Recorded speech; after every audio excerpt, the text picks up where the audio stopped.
Muy buenos días, distinguidos caballeros.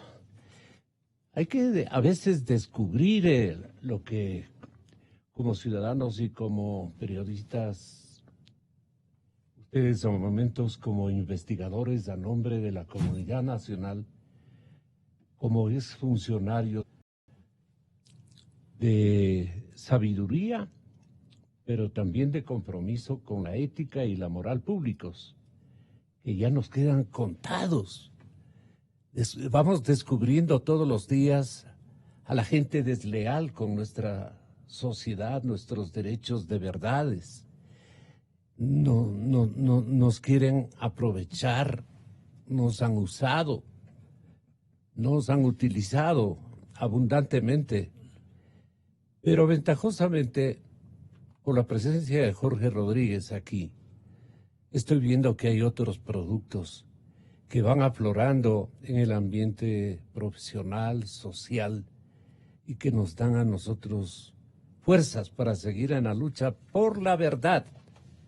Luchar por la verdad en este país, afincados y acercados, alineados con los derechos, con la legislación que han emprendido nuestros abuelos, nuestros viejos, y nuestros valores humanos del presente.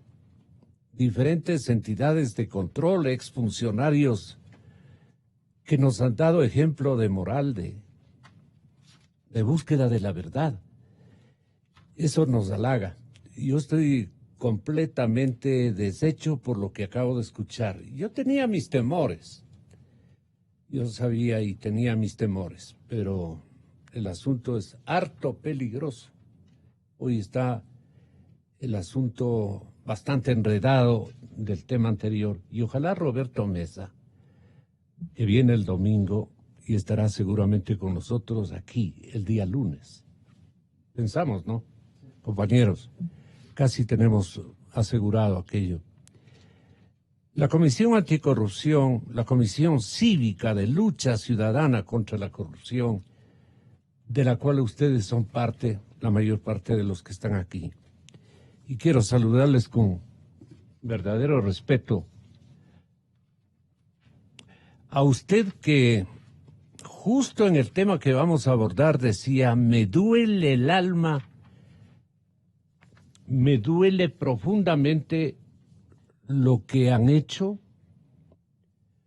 con nuestro país, en la forma como nos han robado la plata, el dinero de la sociedad, cuantificado en varias porciones.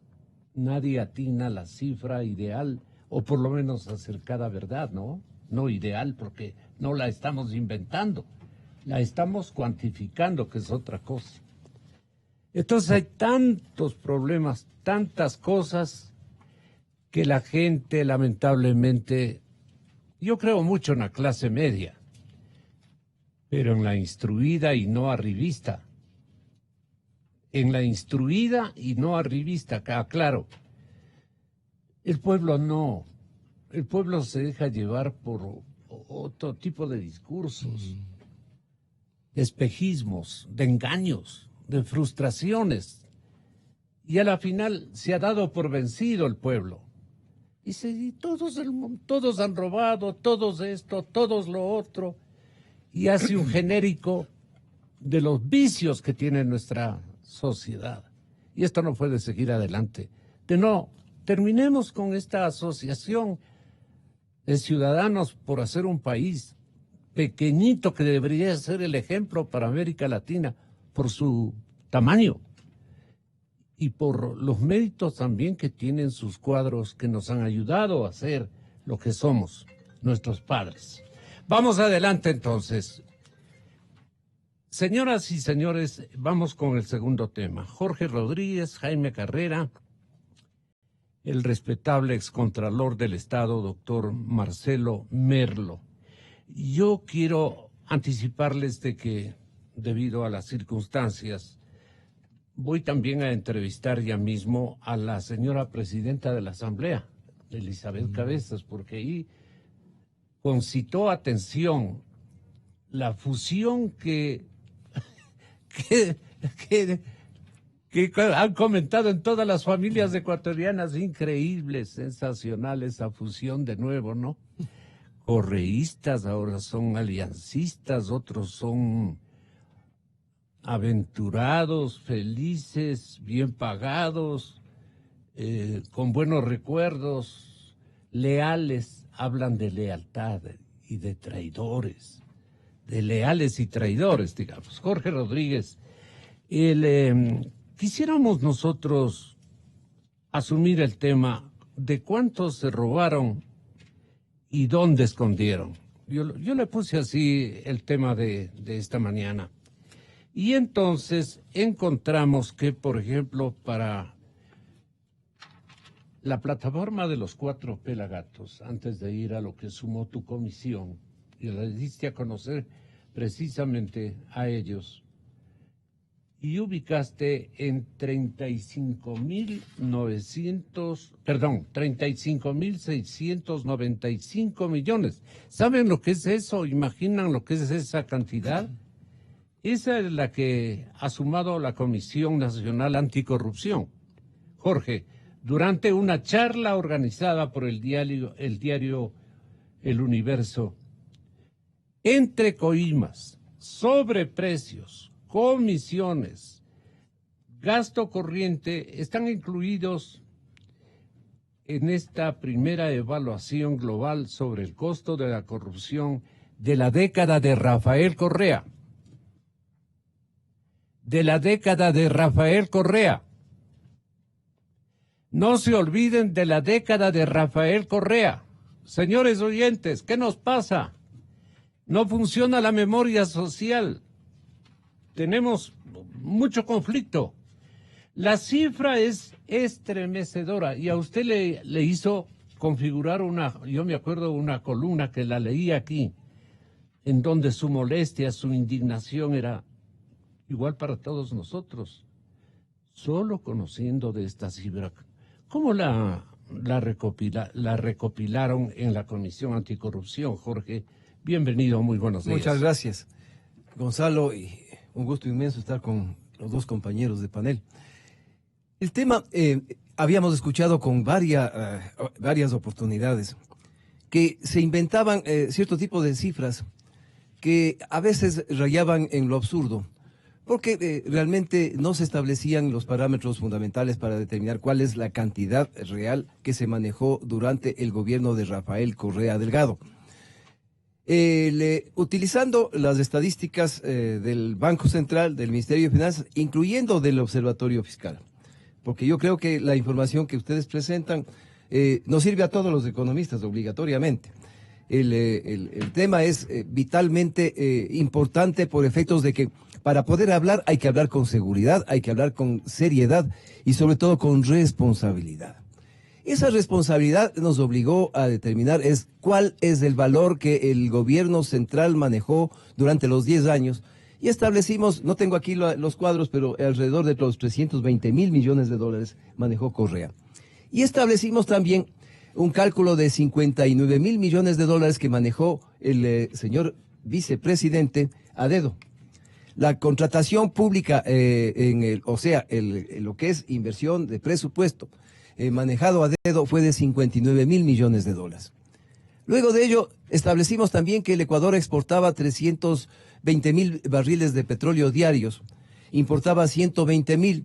Se había endeudado con los chinos en estos dos sistemas que manejaba alrededor de 17.000 millones y aplicamos básicamente lo que habíamos revisado con anticipación. Lo nuestro no es invento. Nosotros podemos demostrar que no es solamente lo que pusimos en esta base de este estudio, sino es una cantidad superior en lo que tiene relación con lo que es sobreprecios, con lo que son comisiones fundamentalmente. En los sobreprecios pusimos una base del 35%, pero podemos demostrar que hay sobreprecios que superan el 800%. En un caso pequeñito, solamente las placas. ¿Por qué no tenían placas los vehículos aquí en el Ecuador? Porque hicimos que se suspenda una adjudicación miserable, en donde países vecinos al mismo proveedor, la misma fecha, estaban comprándole a 2.20 cada placa. Aquí estos sinvergüenzas, rateros, estaban cobrándonos 7.20. O sea, había un sobreprecio de 3 veces el valor del costo de lo que estaban pagando los países vecinos. O sea, 300%. Pero y podemos ver lo que pasó pues en la refinería del Pacífico, en la refinería de Esmeraldas, en las obras hidroeléctricas, mientras los demás países pagaban 1.600 por kilovatio, lo que es de inversión para que puedan operar ese tipo de hidroeléctricas. Aquí estábamos pagando $4.000.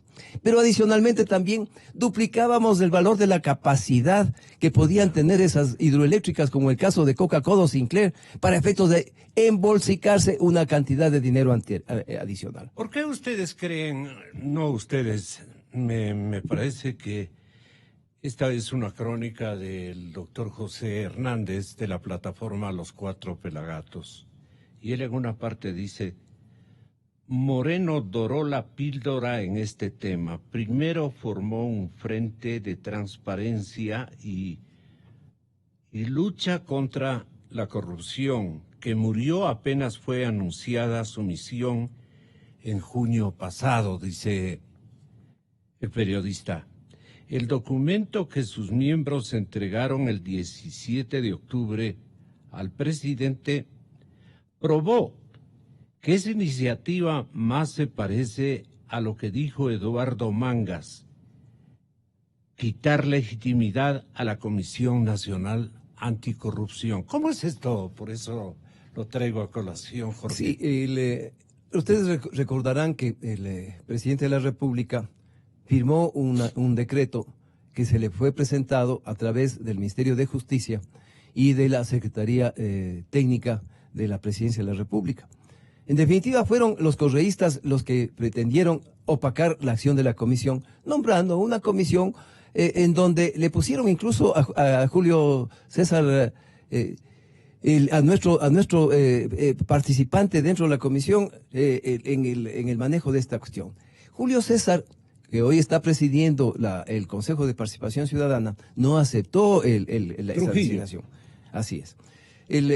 Julio César Trujillo no aceptó esa designación y evidentemente veíamos nombres ahí adentro. La mitad eran ministros. Cuando Lenín Moreno nos invita a tener una reunión conjunta, yo le digo no, porque la mitad de los ministros son correístas. Pues, ¿cómo podemos pretender aceptar una comisión en donde se pretende hacer descubrimientos con respecto a la corrupción de la época de Correa, cuando están los mismos? O sea, eran juez y parte, lo que básicamente impidió que se hagan las cosas. Vean ustedes realmente ese remedio de comisión anticorrupción que se hizo, lógicamente, por lo que dice Mangas en su audio, para opacar la labor de la comisión.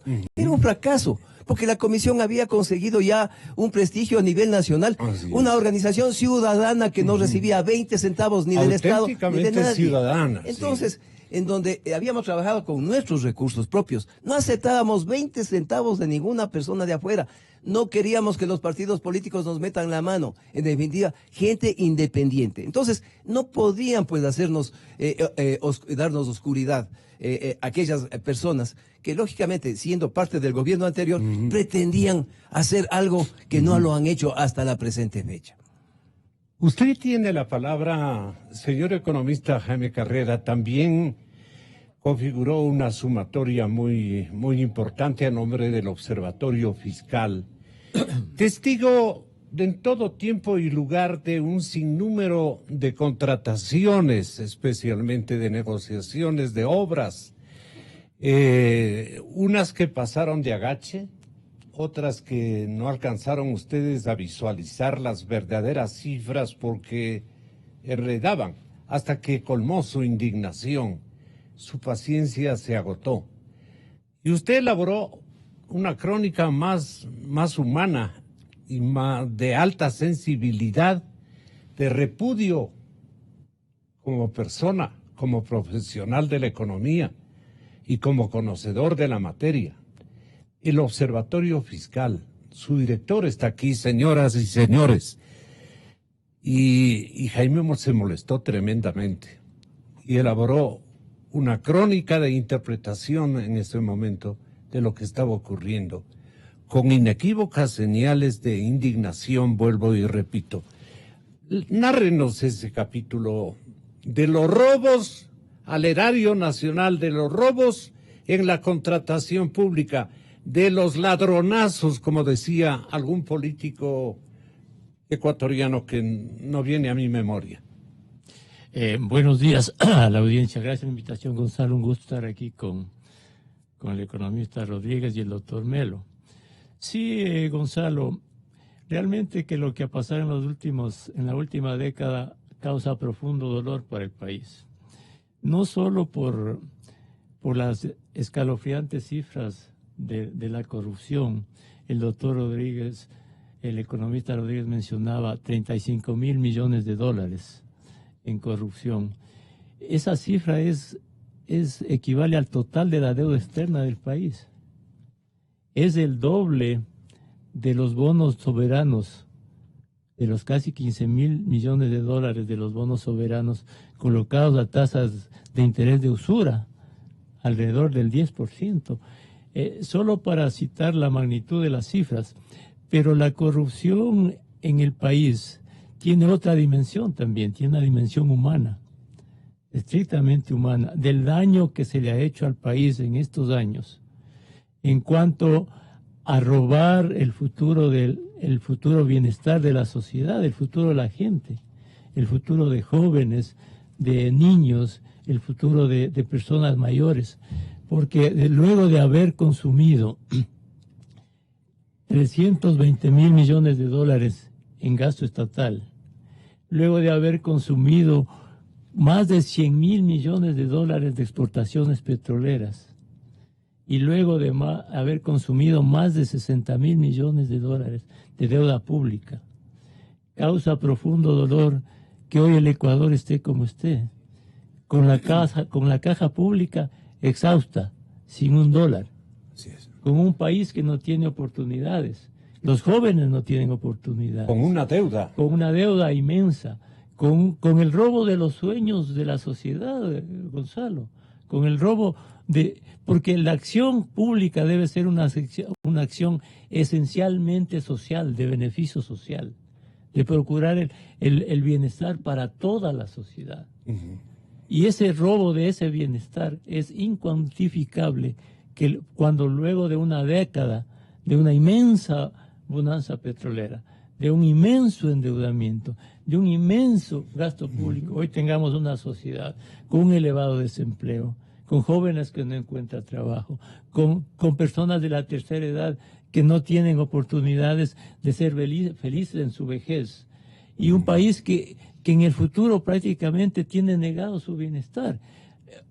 Hoy la caja pública no tiene recursos, la banca, el sistema financiero tiene serios problemas para captar dinero y para dar créditos. El Banco Central no tiene reservas para poder garantizar la estabilidad económica del país. Mire usted, economista Rodríguez, que el Banco Central este rato tiene apenas reservas por 3.000 millones de dólares y en corrupción se han ido 35.000 millones de dólares.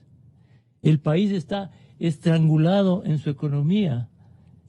Las verdaderas reservas están depositadas en banca privada internacional, sí, de la corrupción. ¿En banca privada? Internacional. Claro. Y recomponer el futuro económico y social del país va a llevar al menos décadas de un fuerte sacrificio, de un rigor fiscal para traer inversiones, para estabilizar las cuentas, para estabilizar la economía. Entonces es inconmensurable el daño no solo financiero del país, sino el daño moral a la ética pública, a la moral pública, porque la gestión del Estado esencialmente es un ejercicio de moral pública, de honestidad, de ética para pública. Para cargarse con todo el dinero que se han cargado y la adjetivización que estoy utilizando tiene una connotación de desprecio, ¿cierto? Para cargarse la caterva de sinvergüenzas, también repito, un término de Julio César Trujillo. Esta caterva de sinvergüenzas requirieron de adueñarse de determinadas instituciones de control. Caso contrario, no habrían podido configurar una tarea tan apegada a legalidad, entre comillas, tan bien conectada, una franquicia prácticamente que elaboraron los comunistas en territorio brasileño, la gente que lideraba el socialismo del siglo XXI y todo lo demás, a donde fue a avivar esa iniciativa el expresidente Correa. Y de ahí comenzó todo. Y esa era una franquicia que este momento se está develando en todos los países de la región. Lo que ha ocurrido en el Ecuador ha ocurrido en todos los países que se sometieron a esta franquicia. Franquicia, dije, ideológica, de formar un partido, una corporación de pícaros. Esto es lo que tenemos que decirle a la gente, que esclarezca esta situación en su imaginario, para que sepa actuar como verdaderos ciudadanos con virtudes en el futuro de sus hijos, de sus nietos, que están dedicándose más a la industria del narcotráfico en vista de que no tienen empleos virtuosos, convencionales. Esa es la verdad, y está corrompiéndose el resto de la sociedad en todos sus estamentos. El asunto es de una emergencia impresionante, doctor Merlo.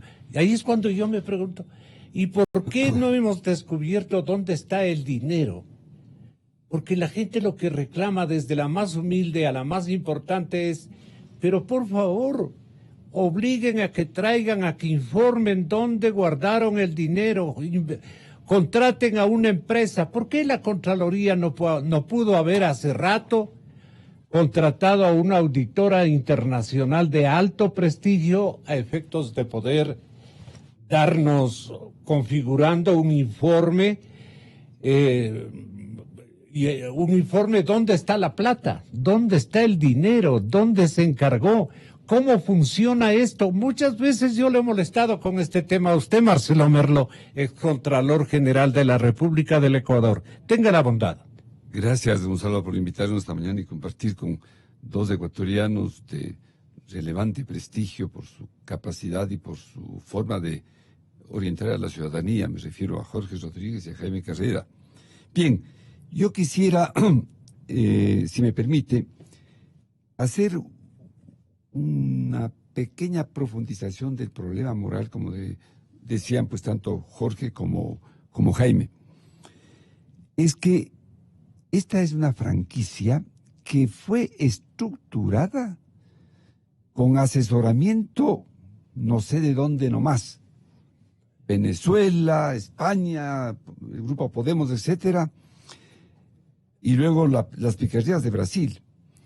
Pero que comenzó a manifestarse, ecuatorianos, primero en la famosa Constitución del año 2008, en donde se estructuró un sistema tan inteligentemente perverso que prácticamente no es tan fácil desatarse de una serie de instituciones forjadas contra la historia de nuestro país. Es decir, una función ejecutiva que prácticamente acaparó todos los poderes del Estado. Y lo decía Correa cada vez que podía: yo soy el jefe de todas las funciones del Estado. En los mismos días en que se terminaba el tema de la constituyente con la Constitución del año 2008, se elaboraba la nueva... Su compañía a partir de este instante. Muchas gracias, señora Presidenta de la Asamblea Nacional. Siga, doctor Merlo. Aunque le acortamos un poquito por efectos de esta generosa presencia. De y acuerdo. que va a tener una dimensión bastante significativa. Sí, para concluir, al elaborarse la Ley Orgánica del Sistema Nacional de Contratación Pública, a pocos días o paralelamente a la expedición de la Constitución del año 2008, se introdujeron en esa ley unos nuevos sistemas de contratación pública que lamentablemente fueron violentados por la administración del economista Correa. Se usó la declaratoria de emergencia cuando para todos los que no solo son abogados, sino para cualquier ciudadano, una emergencia es un caso imprevisto, algo irresistible, una inundación, la erupción de un volcán, un terremoto. Pero se declaró en emergencia sectores, la educación, la salud, las carreteras, la justicia. Y entonces venía, lo que bien señalaba Jorge Rodríguez, la contratación a dedo, porque sale del esquema normal de el concurso, que implica pues la participación de todos los que tienen interés en una obra o servicio. Y claro, en la contratación a dedo, fatalmente surge la coima, el sobreprecio. Paralelamente, el nuevo Código Orgánico Integral Penal da un giro de 180 grados en las sanciones para los delitos contra la administración pública. Me refiero al peculado, a la concusión, al cohecho, al enriquecimiento ilícito, en donde había penas ligadas con el cometimiento de la infracción. Si alguien se enriquecía ilícitamente, tenía que devolver 3 veces más. En el nuevo código cambia todo esto. Se eliminan estas sanciones económicas, se mantiene solamente en una pequeña, y se crea la figura de la reparación integral. Y ahí viene la pregunta suya, Gonzalo. ¿Qué es la reparación integral?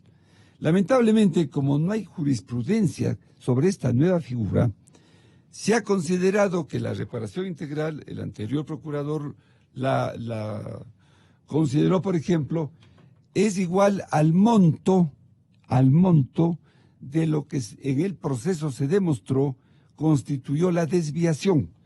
Pero aquí viene el problema. El monto de la desviación es un costo pequeñito. ¿Frente? Odebrecht decía que les reconoce un 1%. Pero el sobreprecio en los contratos de Odebrecht no es el 1%. Es decir, estos corruptos ecuatorianos, a cambio de recibir el 1% de un contrato, en el caso de Odebrecht, los contratos cuando regresó superan los 4.000 millones, el 1% son 40 millones. Eso es lo que distribuyeron. Pero los sobreprecios de los contratos de Odebrecht, Jorge Rodríguez decía, en algunos casos hay sobreprecios del 800%. Los sobreprecios de la refinería de Esmeraldas. El ministro Carlos Pérez ha dicho que siendo generosos con lo que se ve allí, lo que está allí, desde luego con una cantidad de obras que no sirven para nada, sería 1.100 millones. Pero se han gastado 2.200 millones y hay que gastar más. En conclusión, hubo todo un sistema por el cual, con sobreprecios... No hubo, existe, no han cambiado nada. Correcto. Vamos a hablar de aquello. Correcto. Pero tengan la bondad... Ese es el punto, que mientras se mantengan estas normas, la situación es y sigue siendo grave en el país. Doctor Merlo, excontralor general del Estado, vamos a volver sobre este tema, pero este momento tengo que privilegiar, por respeto a la dimensión de lo que ella significa y representa en el país, institucionalmente hablando, la presidenta de la Asamblea, que ha tenido la bondad de tomar la propia iniciativa de concurrir a nuestro estudio en el afán de contactarse con la generalidad de los ciudadanos que por televisión digital y a través de nuestras 2 frecuencias, especialmente en la capital de la República, nos están escuchando y en el puerto principal. en forma tan directa.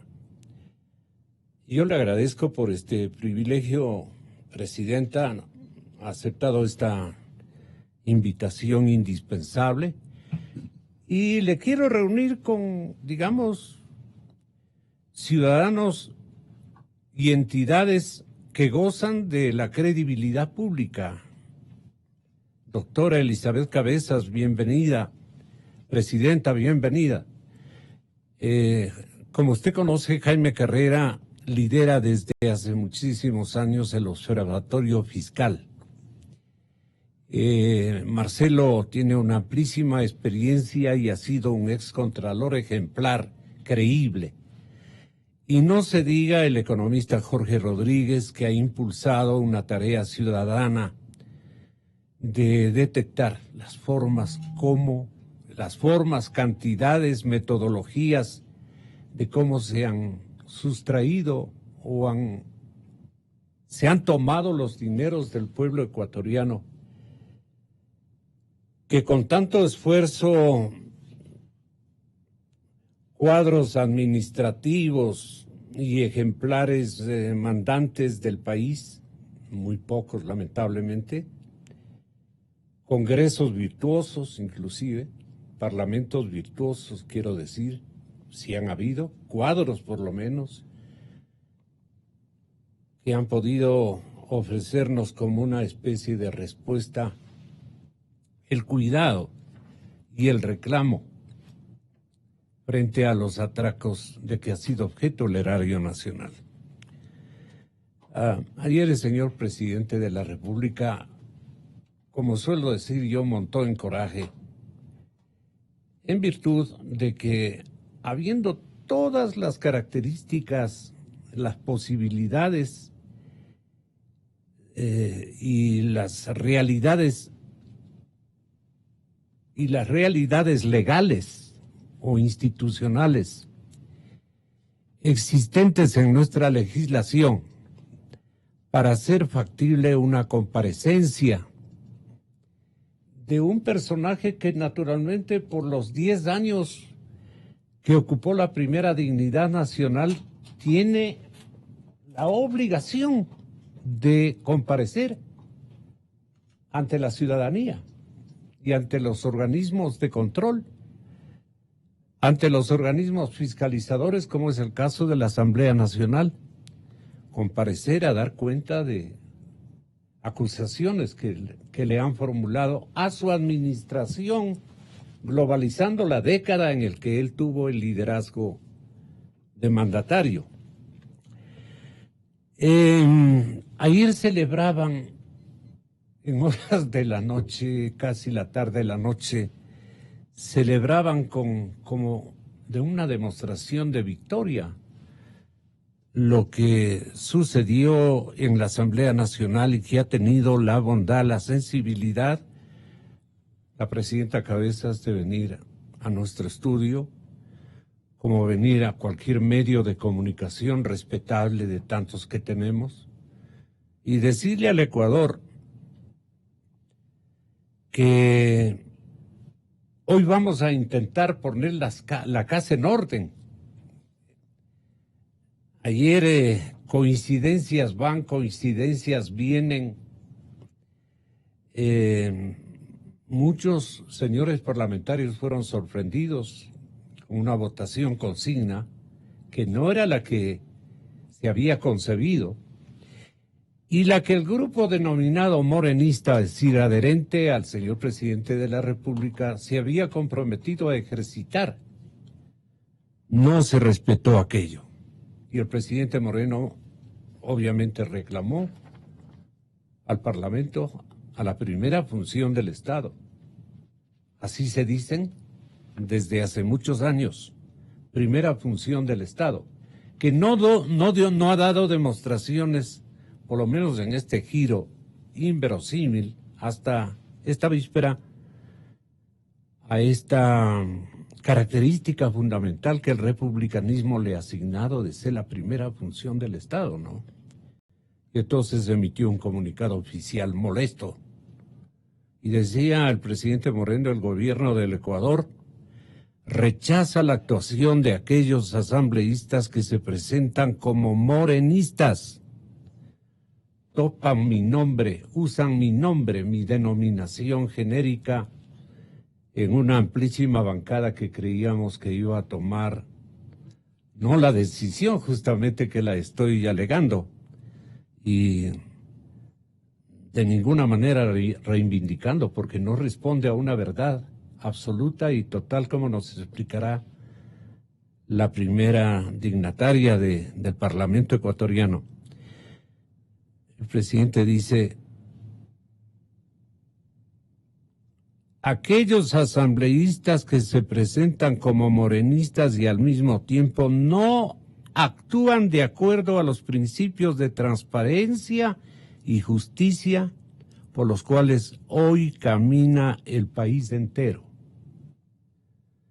El momento histórico exige que todas las personas, y más todavía quien ha ejercido un cargo público, rinda cuentas a la ciudadanía y a la justicia. Las auténticas democracias y los sistemas legales independientes se caracterizan porque todos los habitantes, sin distinción, están sometidos a la ley. Este es el momento, dice el presidente Moreno, de demostrar quienes quieren un cambio verdadero y vivir en una democracia plena, o quienes quieren solapar, aquí viene la parte fundamental, o quienes quieren solapar y esconder las vergonzosas actuaciones del pasado. Un comunicado duro, contundente de parte del primer mandatario. Lo recibió, obviamente, como todos los demás respetables ciudadanos congresistas, lo recibió con singular preocupación, diría yo, su presidenta. Y entonces vamos explicando a la gente lo siguiente: se requiere, presidenta, autorización de la Asamblea Nacional para vincular penalmente a un ex presidente de la República, le preguntó, para ir aclarando la situación y el escenario que desoyeron muchos de sus compañeros. Y además que nos explique por qué. ¿Qué pasó? Buen día.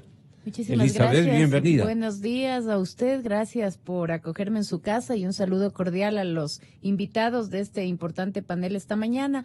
Bueno, creo que es muy importante comentar lo que sucedió el día de ayer. Primero, decirle que la Asamblea Nacional recibió la notificación formal de parte de la Corte Nacional de Justicia, en la cual pide el pronunciamiento de la Asamblea para la aplicación del artículo 120 referente justamente a la autorización que la Asamblea tendría que dar para iniciar un proceso penal, en este caso del ex presidente de la República. Como yo lo hice públicamente ya a través de un comunicado de prensa, nosotros como Asamblea y en mi caso como presidenta de la Asamblea, nosotros después de varias consultas hechas a varios constitucionalistas, a varios expertos de distintas tendencias, la coincidencia y yo diría la teoría que se apega plenamente a esta consulta hecha por la Corte Nacional es que no aplica justamente el artículo 120 numeral 10 en función de que la persona que en este caso está siendo vinculada ya no ejerce las funciones ni de presidente ni de vicepresidente de la República.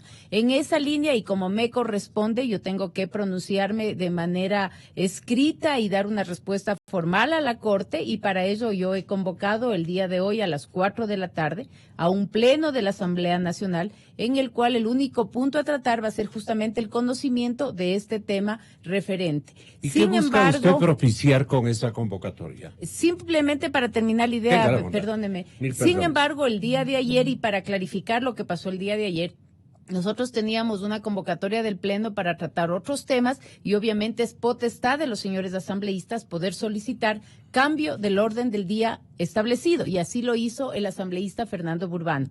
En esa línea, como presidenta, di paso justamente a su moción fue aprobada, sometimos a votación y en la votación tuvimos el resultado que es público, fueron 69 votos afirmativos, 48 en contra y 4 abstenciones, lo cual impedía dar paso al tratamiento de este cambio del orden del día.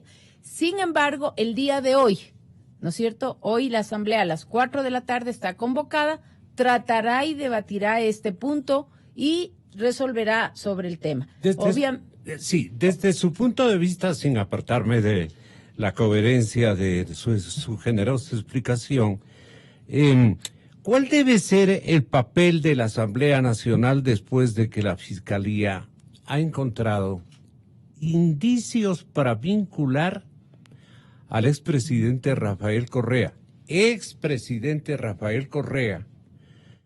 en el secuestro de Fernando Balda? Así Mire, de simple. yo no me voy a pronunciar sobre lo que el ámbito judicial tiene que desarrollar. Yo tengo que justamente pronunciarme en el ámbito de las competencias y de la responsabilidad de la Asamblea. Por lo tanto, nosotros en el tratamiento que haremos hoy del punto justamente tendrá relación a la consulta que se nos ha sido formulada, que es referente justamente a dar paso o no dar paso. Perdón. ¿Cuál es el papel de la Asamblea en este caso? El papel de la Asamblea es, y por dónde va el tema de la respuesta nuestra, es justamente, además basándonos en jurisprudencia ya existente, que fue aquella generada en el año 2000, cuando la Corte Nacional también consultó al Congreso en ese momento sobre la vinculación y el inicio de un proceso al expresidente Yamil Maguad Bid.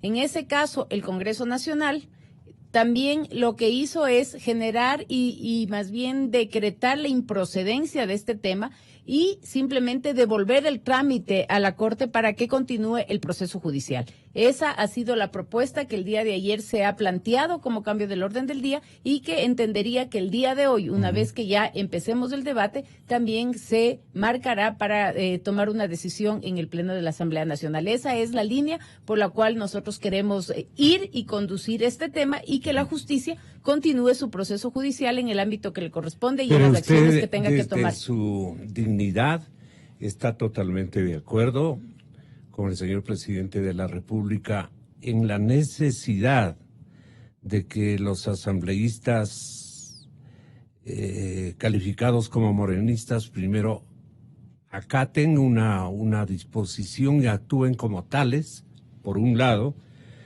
y por otro lado, observen transparencia, observen un apego a la justicia más que a todo otro evento de carácter político, de condescendencia, de vieja amistad o de algún beneficio que ellos habrían recibido en el inmediato pasado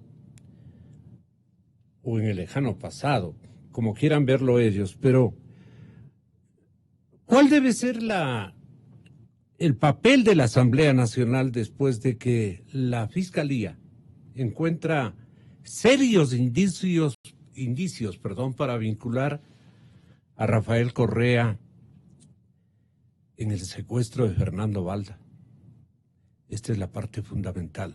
Hemos dicho claramente, no vamos a politizar la justicia, nosotros vamos a dejar que la justicia actúe en su ámbito, respetuosos como tales de los ámbitos que cada uno de los estamentos del Estado, en este caso, tienen como rol, y en esa línea la Fiscalía incluso hizo un pronunciamiento ya en días pasados, en el sentido de ya una vinculación directa del expresidente y también de su, yo diría, no coincidencia, de su discrepancia con la Corte de haber solicitado el pronunciamiento a la Asamblea. En esa línea el fiscal ha sido muy claro, ha dado su punto de vista, pero obviamente en derecho yo tengo que responder a la Corte una consulta que me ha sido formulada de manera legal y dentro de un proceso que ellos están estableciendo, y en esa línea lo vamos a hacer con total responsabilidad con los ecuatorianos que demandan en este momento respuestas claras, institucionales, pero sobre todo respetuosas de los ámbitos de cada uno de los poderes del Estado. ¿Respuesta?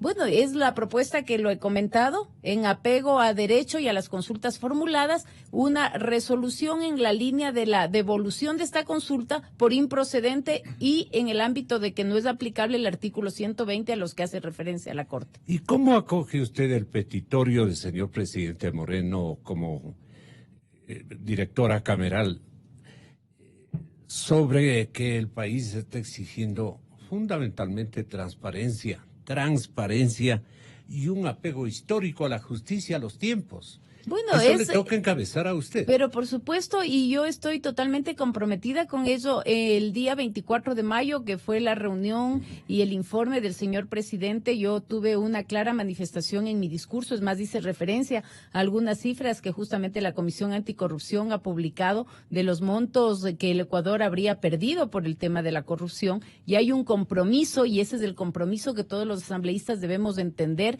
que es una demanda del momento histórico que vive el Ecuador, de estar totalmente coincidentes a la altura de esas demandas, pero sobre todo dar respuestas claras y prácticas y contundentes a la ciudadanía con acciones. Es por eso que yo estoy totalmente optimista de que el día de hoy los asambleístas entenderán claramente cuál es su rol, y el día de hoy, apegados no solamente por esta incomodidad del presidente de la República, sino apegados a lo que les corresponde hacer como representantes del Estado, de los ciudadanos, darán una respuesta clara a su mandato, a esos ciudadanos que lo que están exigiendo son acciones de parte de quienes estamos en una representación pública en este momento. Pero el señor presidente de alguna manera está reclamando disciplina partidista, ¿no cree usted?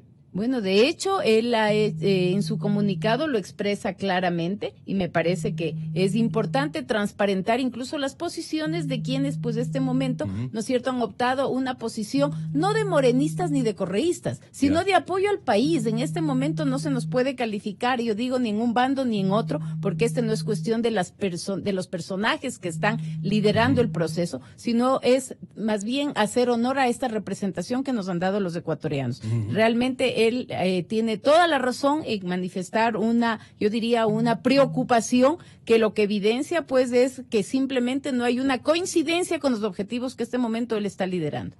Los objetivos partieron de un acuerdo, seguramente preliminar, pero no lo cumplieron.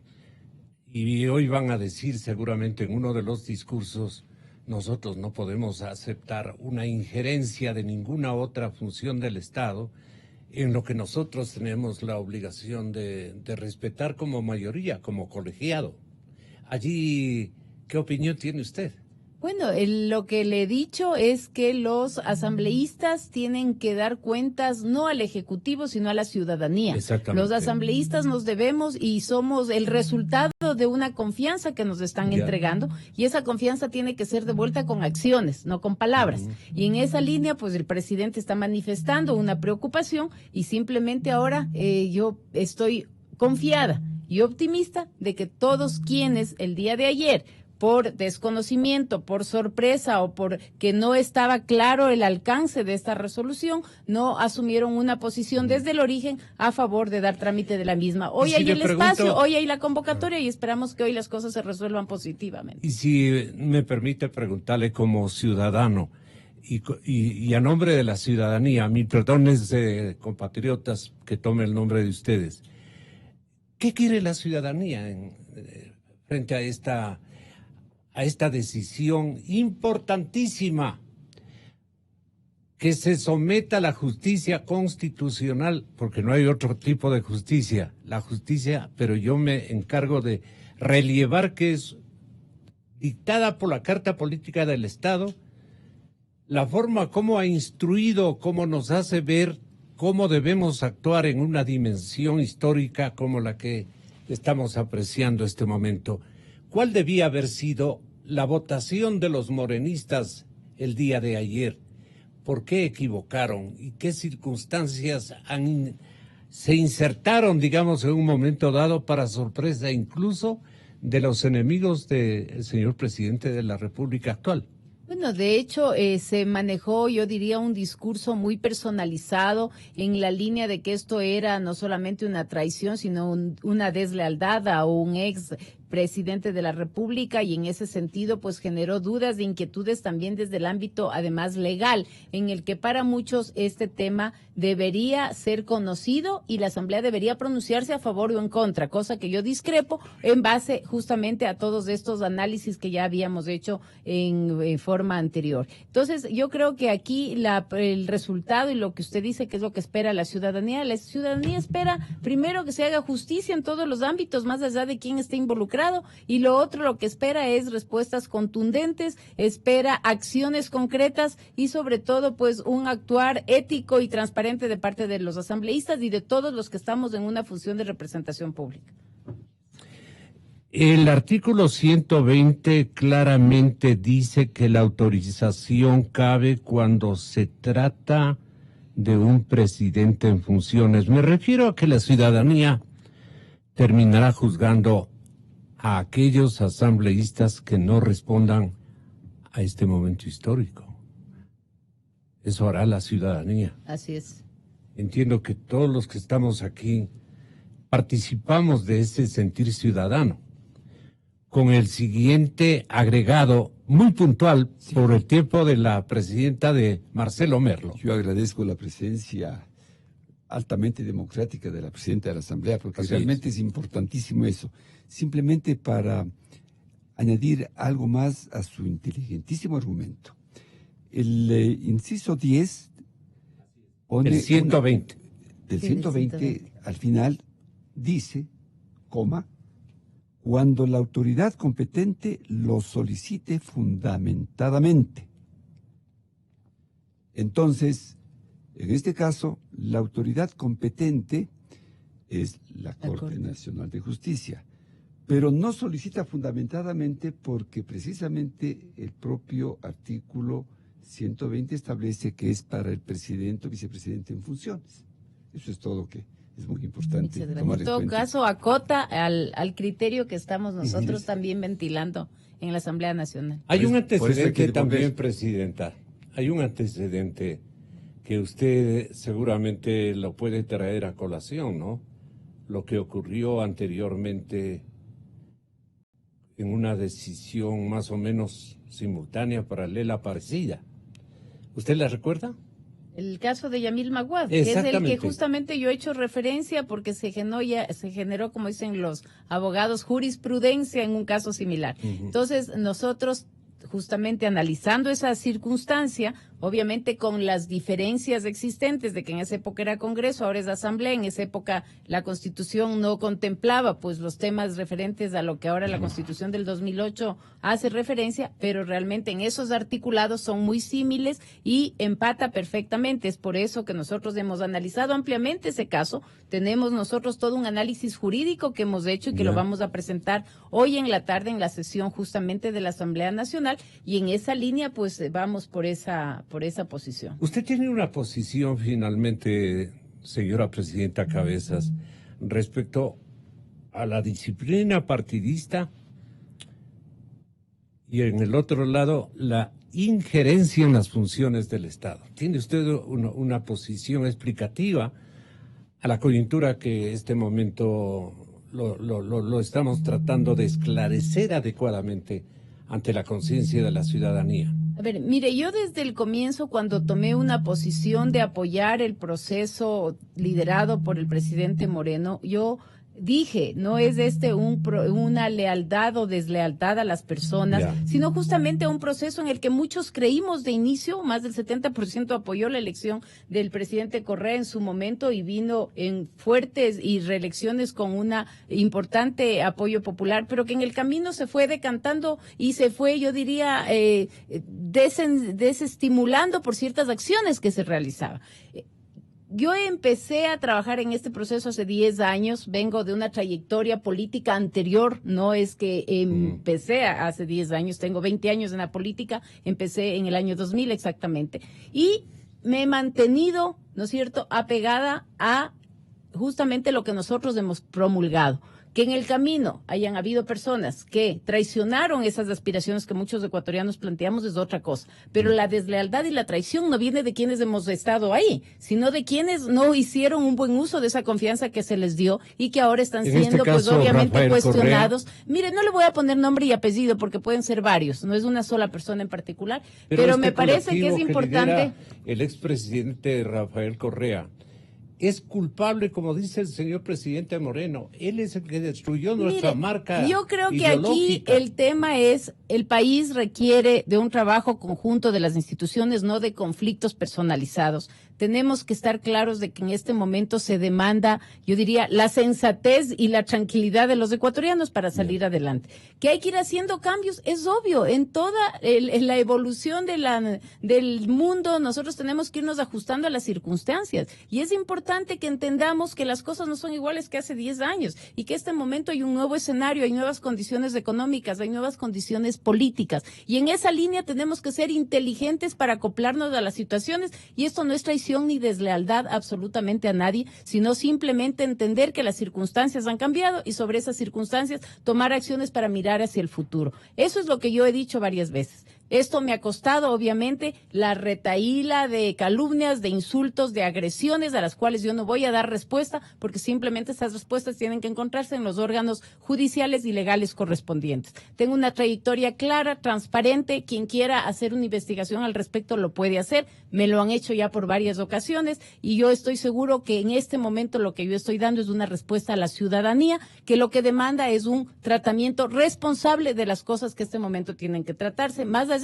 de todas las otras opiniones que se puedan generar por otras vías. Entonces, mire, yo tengo que estar clara con mi conciencia, tranquila con mi ciudadanía y también, obviamente, responsable con el futuro que este país requiere, porque aquí viven mis hijos y son quienes tienen que beneficiarse de lo que yo haga o deje de hacer ahora. Entonces, no solamente por ellos, sino por todos los ecuatorianos, realmente quiero actuar apegada al derecho, no a ninguna afecto ni desafecto con nadie, porque esta no es una acción en contra de ninguna persona en particular, sino la aplicación de una consulta que nos ha sido enviada y la cual tiene que tener una respuesta pegada a un articulado que es claro y coherente con la Constitución. Usted refleja y representa, señor economista Rodríguez, esta ansia de verdad, de justicia, esta angustia que tenemos todos los ecuatorianos porque las cosas no mejoran, no van abonando en lo que quiere, por ejemplo, un buen discurso de los últimos que nos ha ofrecido el presidente Moreno. Pero en la práctica, en el quehacer administrativo y en el recambio que hay que plantearle a la institucionalidad ecuatoriana a nombre de una ciudadanía que quiere avisorar a los tiempos, una rectificación en nuestras actitudes, en nuestras acciones y un apego a la justicia, a la ley, a la norma suprema que es la Carta Política del Estado. A condescender con los principios éticos, especialmente de la población. ¿Qué le pediría usted a la Asamblea Nacional, aprovechando esta buena vecindad que tiene con la presidenta Cabezas? Gracias, Gonzalo. Yo creo que tenemos que comenzar a pensar que ha pasado un año de hacer críticas a una organización mafiosa, no solamente en la parte estructural, sino también en la parte legal. Ha pasado un año y sin embargo no hemos podido hacer los cambios fundamentales para efectos de retornar a la ética pública y a la moral en el accionar de lo que es la Pero Julio César pública. Está logrando... Sí, pero no estamos haciendo modificaciones, estamos modificando personas. Mi reclamo, en definitiva, usted me dice, hable con respecto a la Asamblea, es, no hemos tenido la capacidad para modificar leyes del Código Penal, comenzando por el Código Penal, que realmente tiene algunas barbaridades. Imagínese este asunto de que puedan reintegrarnos el dinero que se llevan. ¿A quién ha devuelto 20 centavos? Yo les pregunto, nadie. Y sin embargo, todas las resoluciones o sentencias de la Corte establecen la obligación de aquel que se llevó plata devolver esa cantidad y devolver una cantidad adicional. ¿Quién ha devuelto? Incluso los policías, vea, le digo la vergüenza que vive el país. Los policías, en el caso de los pases, los que se llevaron la plata, hicieron declaraciones voluntarias, estuvieron 8 meses, están libres, hay una sentencia en que tienen que devolver la plata. ¿Han devuelto la plata? Lo que dicen de Glass ahí adentro, realmente ha devuelto alguna cantidad de dinero, no han devuelto nada. Entonces, como que veo una anemia, una falta de capacidad de las organizaciones, incluyendo de la Asamblea, porque la Asamblea tiene abogados, tiene plata. ¿De qué le culpa la Asamblea? Le culpo, en definitiva, es que no está planteando reformas fundamentales dentro de la parte estratégica en lo que es ley de contratación pública, código penal, todas las disposiciones que fueron modificadas para efectos de llevarse la plata a dedo. Entonces, vea, yo creo que es fundamental la posición. ¿Usted vería bien que la Asamblea Nacional contrate los servicios de una importantísima empresa auditora internacional de comprobada competencia? No es función de ellos. Exactamente. No es función de ellos. Vea, ¿Y la Contraloría? Vea, el tema es, a mí me cae bien la presidenta de la Asamblea porque es economista. Somos la primera coincidencia. La segunda es que vea el planteamiento que hace pocos minutos. Es de una mujer absolutamente centrada, en donde está demostrando que trabaja con independencia, fundamentalmente haciendo que se respeten las distintas funciones del Estado, que se respete lo que es la moral pública. Y en ese caso, pues hay que apoyarle. Pero también hay que decirles, hay un montón de vagonetas que siendo asesores o siendo asambleístas se gastan un montón de mi plata porque yo pago impuestos. Todos pagamos impuestos. Sin embargo, queremos ver trabajo también de legislación que nos permita darnos la vuelta 180 grados, lo que tuvimos para efectos de que la mafia correísta se lleve esa cantidad de dinero. ¿Y qué le pareció el incidente de ayer? Vea, es vergonzoso. Yo regresábamos de Guaranda, constituimos ya la Comisión de Guaranda. Estamos ya en 10 provincias, formando el poder ciudadano, fundamentalmente, un poco olvidándonos de los partidos políticos que se organizan específicamente cuando van a haber elecciones. Toman el pelo a un montón de gente. Bueno. ¿Y qué es lo que decía yo? Vea, el rato que veo la noticia y me cuentan la noticia, a mí se me paran los pelos de punta, pues. Porque imagínese usted, estos señores de Alianza País, vinculados a Correa, queriendo levantar una guerra civil en el país, pues no tenemos que dejarles bajo ningún punto de vista. Tenemos que reaccionar, Correa, ciudadanos. No te metas, le dicen a usted, y me dicen a mí. Así es, pero tenemos que responderles. Si es que es con la fuerza, les vamos a responder con la fuerza. Y haremos un llamado público para efectos, si es que no toman una decisión acertada en la tarde de hoy, estaremos obligatoriamente en las calles demostrándoles que no puede seguir una década como la que realmente se llevó la plata de todos los ecuatorianos. Usted termina el programa con lo que nos quiera decir, Presidenta Muchas Cabezas. gracias. Bueno, decirle, y solamente en contestación al economista Rodríguez, recuerden que yo tomé la presidencia de la Asamblea el 14 de marzo después de incidentes que fueron públicos y penosos para el país también, y estoy abocada a asumir un reto muy importante en condiciones no necesariamente las más favorables para la Asamblea Nacional ni para el país. Sin embargo, lo he hecho con optimismo, con confianza, porque estoy apelando justamente a esta conciencia ciudadana de trabajar por los ciudadanos y por la responsabilidad que nos han dado los ecuatorianos. Y en ese sentido le quiero solamente comentar, y usted le voy a comprometer que me invite en otro programa para comentar justamente de la agenda legislativa que yo he presentado el 24 de abril, en donde se contempla claramente ya reformas importantes a varios cuerpos normativos de los que ustedes han hecho referencia, y obviamente no puede ser eso de la noche a la mañana, porque lo queremos hacer con la suficiente responsabilidad para evitar una cosa que hoy está pasando. El Código Orgánico Integral Penal, que fue aprobado en el 2015, tiene reformas que yo todas las semanas en el CAL califico como reformas al artículo 1, 2, 3, al libro 1, al 2, al 3, etcétera, etcétera. Entonces, no es un tema fácil, no es un tema de un día al otro, pero estamos claros de que ameritan reformas importantes, varias leyes, y en ese sentido el tiempo me va a permitir ir dando respuestas concretas sobre una hoja de ruta, sobre un camino que esté establecido y marcado. Así que, más bien, yo agradezco sumar esfuerzos para que este sea un trabajo productivo, que salgamos adelante con todas las críticas que serán bienvenidas, pero que se entienda también que hay un esfuerzo y un compromiso de parte de los asambleístas para tomar los temas con responsabilidad y para avanzar en ese camino. ¿Qué vaticina para esta tarde, Presidenta? Bueno, yo soy optimista de nacimiento, vaticino que la razón y la conciencia va a ser justamente el camino y la luz para todos los asambleístas hoy. Buscando la verdad. Gonzalo